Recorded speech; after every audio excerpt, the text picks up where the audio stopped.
Thank everybody for being here. This is kind of like a family reunion, homecoming for so many people here. So from the beginning, it was kind of love at first sight with the site.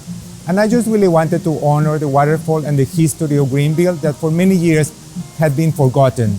So my first visit to Greenville, we were working on the Peace Center. And I had done a public garden in Baltimore that was pretty successful. And my boss said, you know, there's a group of women from a garden club that want you to do some work in Greenville. We weren't quite sure what we were doing anyway, but we knew we had this piece of land and we had this opportunity and it was too valuable to waste. And so Pedrick Lowry, who was my co-chair at that point, and I decided it would be a really good challenge, and it worked. It was the vision of the dirt moving, dirt digging, gardening ladies that came before me that had the vision for this park. They made it happen. You know, it really became clear that, you know, the garden club, you know, wasn't interested in a Band-Aid. You know, they were interested in a legacy. So that's how it all started. It was her illustration, and it was an illustration of what this park could look like that appeared on the front page of the Greenville News and began to open some eyes to what could be here. That really changed, moved the dial, really began to change things, because she had an amazing vision of a bigger park. You know, when I first came, I mean, it was covered in kudzu.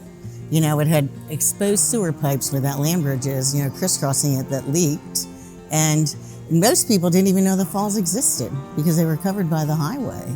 And I'm looking at this park going, this is like oozing with potential. And I turned, I'm like, I get to work here? I might get to work here? And then in my next breath, I said, wait a minute, like, why didn't you mention the falls to me?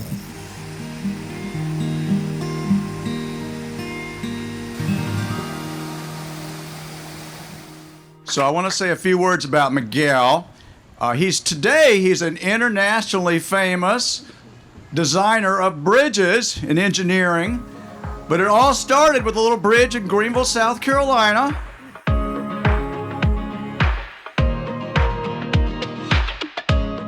He builds bridges that really fit into the landscape, really fit into the individual place of that bridge. And he also has been a great spokesman now for letting the whole world know that when you build a bridge, it ought to be beautiful.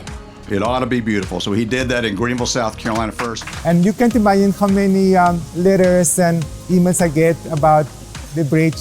Over the years, many people have gotten engaged here and they're very happy and they always send me photos. And so I had kept a connection with the park and the bridge over the many years. As a result, I think this park has kind of what I call a homegrown quality to it. You know, something that has kind of truly emerged out of the place and the culture. And it's uniquely Greenville. And you don't get that on a lot of projects because people don't have that kind of long-term relationship. Well, Carolina Foothills Garden Club thinks of Falls Park as our child.